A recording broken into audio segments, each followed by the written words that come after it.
जय श्री कृष्ण। राधे कृष्ण। ओम नमो भगवते वासुदेवाय। अनित्य का संसार का अनित्य संसार का वर्णन करके अब आगे के श्लोक में जीवों के प्रापणीय परमात्मा की महिमा का विशेष वर्णन करते हैं। 16वें से 19वें श्लोक तक ब्रह्मलोक तथा उससे नीचे के लोगों को पुनरावृत्ति कहा गया है, परंतु परमात्म तत्व उनसे अत्यंत विलक्षण है, यह बताने के लिए रूपक आया गया है। यहाँ अव्यक्ता पद ब्रह्मा जी के सूक्ष्म शरीर का ही वाचक है, कारण कि इससे पहले 18वें 19वें श्लोक में सर्ग के आदि में ब्रह्मा जी के सूक्ष्म शरीर से प्राणियों के पैदा होने की और प्रलय में ब्रह्मा जी के सूक्ष्म शरीर में प्राणियों के लीन होने की बात कही गई थी। इस श्लोक में आया तस्मात् पद भी ब्रह्मा जी के उस सूक्ष्म शरीर का बोधन करता है। ऐसा होने पर भी यहाँ ब्रह्मा जी के सूक्ष्म शरीर समष्टि मन, बुद्धि और अहंकार से भी पर अर्थात अत्यंत विलक्षण जो भाव रूप अव्यक्त कहा गया है, वह ब्रह्मा जी के सूक्ष्म शरीर के साथ साथ ब्रह्मा जी के करण शरीर मूल प्रकृति से भी अत्यंत विलक्षण है। ब्रह्मा जी के सूक्ष्म शरीर से पर दो तत्व हैं, मूल प्रकृति और परमात्मा। यहाँ प्रसंग मूल प्रकृति का नहीं है, प्रत्युत परमात्मा का है। अतः इस श्लोक में परमात्मा को ही पर और श्रेष्ठ कहा गया है, जो संपूर्ण प्राणियों के नष्ट होने पर भी नष्ट नहीं होता। गीता में प्राणियों के अप्रकट होने को अव्यक्त कहा गया है, ब्रह्मा जी के सूक्ष्म शरीर को भी अव्यक्त कहा गया है, प्रकृति को भी अव्यक्त कहा गया है। उन सबसे परमात्मा का स्वरूप विलक्षण श्रेष्ठ है, चाहे वह स्वरूप व्यक्त हो चाहे अव्यक्त। वो भाव रूप है, अर्थात किसी भी काल में उसका अभाव हुआ नहीं, होगा नहीं और हो सकता नहीं, कारण कि वह सनातन है, अर्थात वो सदा से है, वो सदा ही रहेगा। इसलिए वह पर अर्थात सर्वश्रेष्ठ है, उससे श्रेष्ठ कोई हो ही नहीं सकता और होने की संभावना भी नहीं है। अब उत्तरार्ध में उसकी विलक्षणता बताते हैं कि संपूर्ण प्राणियों के नष्ट होने पर भी अर्थात उन संपूर्ण शरीरों का अभाव होने पर भी उस परमात्मा तत्व का कभी अभाव नहीं होता। ऐसा वह परमात्मा का अव्यक्त स्वरूप है। नविष्यन्ति कहने का तात्पर्य है कि संसार में कार्य रूप से अनेक तरह के परिवर्तन होने पर भी वो परमात्मा तत्व जो का त्यों ही अपरिवर्तनशील रहता है, उसमें कभी किंचित मात्र भी परिवर्तन नहीं होता। परिशिष्ट भाव यह है कि एक अपरिवर्तनशील स्थायी तत्व परा है और एक परिवर्तनशील अस्थायी तत्व अपरा है। परा में कभी परिवर्तन होता ही नहीं और अपरा में निरंतर परिवर्तन होता रहता है। अपरा कभी परिवर्तन के बिना रहती ही नहीं, रह सकती भी नहीं। सर्ग और प्रलय में तो परिवर्तन होता रहता है, महासर्ग और महाप्रलय में भी परिवर्तन होता रहता है। अगर परा और अपरा दोनों ही तत्व अपरिवर्तनशील हो तो जन्म मरण मिट जाए, अर्थात दोनों ही परिवर्तनशील हो तो जन्म मरण मिट जाए। परंतु स्वयं अपरिवर्तनशील होते हुए भी जीव परा ने परिवर्तनशील अपरा से संबंध जोड़ दिया है, इसी से वह जन्म मरण के चक्कर में पड़ गया है। जगत से अपना संबंध जोड़कर वह भी जगत हो गया है। जैसे कोई चलती हुई गाड़ी में बैठकर चल पड़े, ऐसे ही परिवर्तनशील संसार को पकड़कर जीव भी परिवर्तनशील बन गया है, अनेक योनियों में भटकने लग गया है। परमात्मा को पर अर्थात अत्यंत श्रेष्ठ कहने का तात्पर्य है कि ब्रह्मा जी के सूक्ष्म शरीर से भी श्रेष्ठ मूल प्रकृति है, कारण शरीर है, और मूल प्रकृति से भी श्रेष्ठ परमात्मा है। अभी तक जो परमात्मा विषय वर्णन हुआ, उस सब की एकता करते हुए अनन्य भक्ति के विशेष महत्व के वर्णन आगे के श्लोक में किया।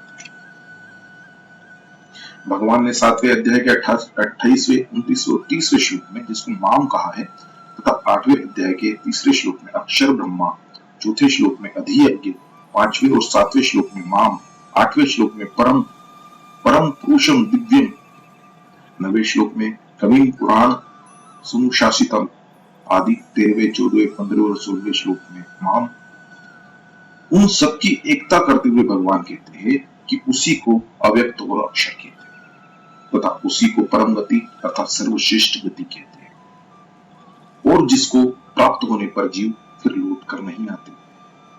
वह मेरा परम धाम अर्थात मेरा सर्वोत्कृष्ट रूप है। इस प्रकार जिस प्रापणीय वस्तु को अनेक रूपों में कहा गया है उसकी यहाँ एकता की गई है। जैसे ही 14वें अध्याय के 27वें श्लोक में भी ब्रह्मा, अविनाशी, अमृत, शाश्वत, धर्म और एकांतिक सुख का आश्रय में हूं ऐसा कहकर भगवान ने प्रापणीय वस्तु की एकता की है। लोगों की ऐसी धारणा रहती है कि सगुण उपासना का फल दूसरा है और निर्गुण उपासना का फल दूसरा है। इस धारणा को दूर करने के लिए इस श्लोक में सबकी एकता का वर्णन किया गया है। मनुष्यों की रुचि, विश्वास और योग्यता के अनुसार उपासना के भिन्न भिन्न प्रकार होते हैं, पर उनके अंतिम फल में कोई फर्क नहीं होता। सबका प्रापणीय तत्व एक ही होता है। जैसे भोजन के प्राप्त न होने पर अभाव की, प्राप्त होने पर तृप्ति की एकता होने पर भी भोजन के पदार्थ में भिन्नता रहती है, ऐसे ही परमात्मा के प्राप्त न होने पर अभाव की, प्राप्त होने पर पूर्णता की एकता होने पर भी उपासना में भिन्नता रहती है। तात्पर्य यह हुआ कि उस परमात्मा को चाहे सगुण निरंकार मानकर उपासना करे, चाहे निर्गुण निराकार मानकर उपासना करे, और चाहे सगुण साकार मानकर उपासना करे, अंत में सबको एक ही परमात्मा की प्राप्ति होती है। ब्रह्मलोक आदि जितने भी लोग हैं वे सभी पुनरावृत्ति है, अर्थात वहां गए हुए प्राणियों को फिर लौटकर जन्म मरण के चक्कर में आना पड़ता है, क्योंकि वे सभी लोग प्रकृति के राज्य में हैं और विनाशी है। परंतु भगवत धाम प्रकृति से परे और अविनाशी है। वहां गए हुए प्राणियों को गुणों के परवश होकर लौटना नहीं पड़ता, जन्म लेना नहीं पड़ता। हाँ, भगवान जैसे स्वेच्छा से अवतार लेते हैं, ऐसे ही वे भगवान की इच्छा से लोगों के उद्धार के लिए कारक पुरुषों के रूप में भूमंडल पर आ सकते हैं। परिशिष्ट भाव यह है कि अव्यक्त, अक्षर आदि नामों की पहुंच उस प्रापणीय तत्व तक नहीं है, कारण कि वह अव्यक्त, व्यक्त, अक्षर, क्षर, गति, स्थिति दोनों से रहित निरपेक्ष तत्व है। उसको प्राप्त होने पर जीव लौट कर नहीं आता, क्योंकि उसकी अवधि नहीं है।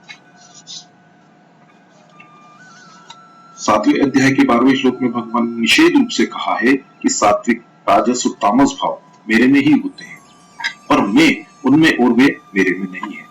यहाँ भगवान विधि रूप से कहते हैं कि परमात्मा के अंतर्गत संपूर्ण प्राणी है और परमात्मा संपूर्ण संसार से परिपूर्ण है। इसी को भगवान ने अगले श्लोक में निधि और निषेध दोनों रूपों से कहा है। तात्पर्य हुआ कि मेरे सिवाय किसी की भी स्वतंत्र सत्ता नहीं है। सब मेरे से ही उत्पन्न होते हैं, मेरे में ही स्थित रहते हैं और मेरे में ही लीन होते हैं, अतः सब कुछ मैं ही हुआ। वे परमात्मा सर्वोपरि होने पर भी सब में व्याप्त है, अर्थात परमात्मा सभी जगह है, सब समय में है, संपूर्ण वस्तुओं में है, संपूर्ण क्रियाओं में है और संपूर्ण प्राणियों में है। जैसे सोने के बनाए हुए गहनों में पहले भी सोना था, गहना रूप बनने पर भी सोना ही रहा और गहनों के नष्ट होने पर भी सोना ही रहेगा।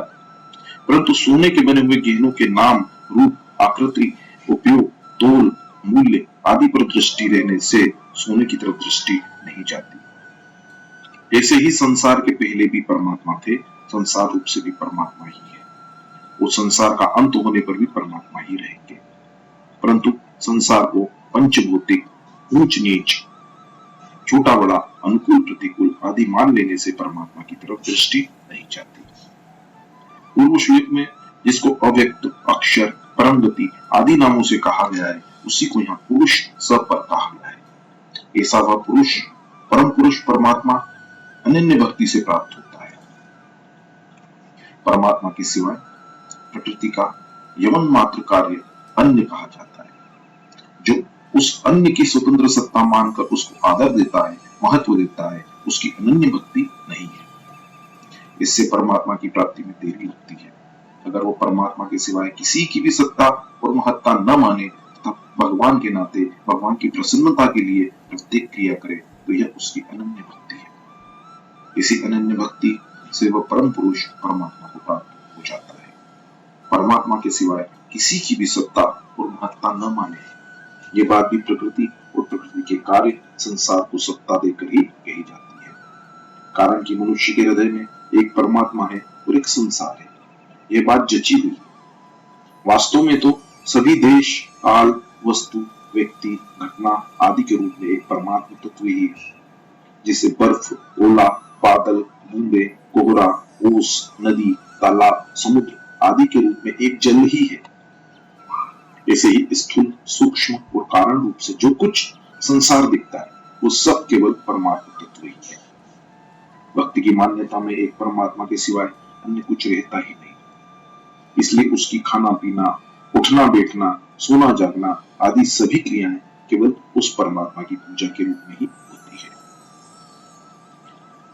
आप अंत काल में कैसे जानने में आते हैं, ये अर्जुन का प्रश्न बड़ा ही भावपूर्ण मालूम होता है।